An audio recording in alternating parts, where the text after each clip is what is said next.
அந்த சிறு மகன் எலியின் முதல் கிறிஸ்மஸ். மலர்ந்த மலையாக இருந்த அந்த கிராமத்தில் எலி என்ற சிறு குழந்தை பிறந்தது அனைவருக்கும் மகிழ்ச்சியைத் தந்தது.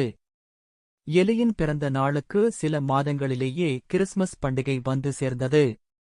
இது எலியின் முதல் கிறிஸ்மஸ் என்பதால் அவரது பெற்றோர் மார்த்தா மற்றும் ஜேக்கப் அவனை மகிழ்ச்சியுடன் கொண்டாடத் தயாரானார்கள்.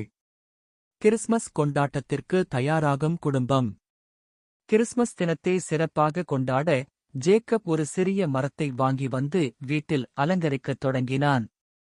மார்த்தா கிறிஸ்மஸ் புட்டிங்கையும் கேக்கையும் தயார் செய்தார். ஆனால் எலி இந்த ஒவ்வொரு செயலில் தனது அழகிய புன்னகையுடன் அனைவரையும் மகிழ்ச்சியில் ஆழ்த்தினான். அந்த கிராமத்தில் மகிழ்ச்சியின் வடிவமாக எலியை அனைவரும் பாராட்டினார்கள். இந்த குழந்தையின் முதல் கிறிஸ்மஸ் மிகவும் சிறப்பாக இருக்க வேண்டும் என்று பெற்றோர்கள் உறுதியடைந்தனர். வறுமையில் துயரப்படும் குடும்பம். கிறிஸ்மஸ் தினம் அன்று சூரியன் மறைந்தபோது குளிர்காலத்தின் காரணமாக பலரும் தங்கள் வீடுகளில் இருந்தனர்.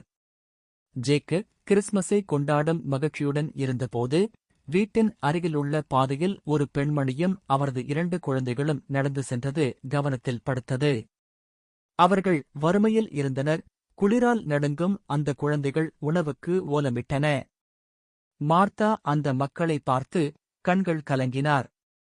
ஜேக்கப் எலியின் முதல் கிறிஸ்மஸை மட்டும் நாமே கொண்டாடுவது போதாது, அவர்களுக்கும் சில மகிழ்ச்சியை அளிக்க வேண்டும் என்றார். கிறிஸ்மஸின் உண்மையான போதனை.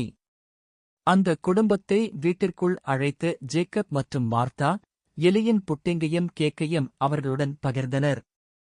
அவர்கள் அனைவரும் சேர்ந்து கிறிஸ்மஸ் பாடல்களை பாடினர். அந்த பெண்மணி அழுது, நீங்கள் இந்த உலகத்தில் மனிதத்தன்மையை மறக்கவில்லையே, இதுவே இயேசுவின் அருள் என்று பாராட்டினார். எலியின் முதல் கிறிஸ்மஸின் மகத்துவம். அந்த நாள் எலியின் முதல் கிறிஸ்மஸை சிறப்பாக்கியது.